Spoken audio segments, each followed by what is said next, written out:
தூதர் ஸல்லல்லாஹு அலைஹி வஸல்லம் சொன்னார்கள், இந்த வானங்கள் பூமிகளை இறைவன் படைப்பதற்கு முன்னதாக 50,000 ஆண்டுகளுக்கு முன்னதாகவே மனிதர்களின் விதியை இறைவன் எழுதிவிட்டான்.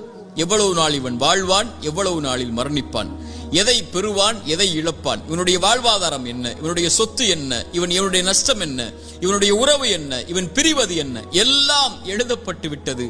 வானங்கள் பூமி படைப்பதற்கு 50,000 ஆண்டுகளுக்கு முன்னதாகவே தாயுடைய கருவறையில் அவன் இருக்கும் போதே மீண்டும் அதை உறுதிப்படுத்தினான். இறை தூதர் ஸல்லல்லாஹு அலைஹி வஸல்லம் சொன்னார்கள், நல்லா கேட்டுக்கோங்க, உள்ளத்தை தட்டி இந்த ஹதீஸை அந்த உள்ளத்துக்கு சொல்லிக் கொடுங்க. எந்த ஒரு உயிரும் இந்த உலகத்தில் இருந்து மரணிக்காது அதனுடைய வாழ்வாதாரத்தை முழுமையாக்காமல். சுப்ஹானல்லாஹ், மீண்டும் சொல்கிறேன், எந்த ஒரு உயிரும் இந்த உலகத்தில் இருந்து மரணிக்காது அதனுடைய வாழ்வாதாரத்தை முழுமையாக்காமல்.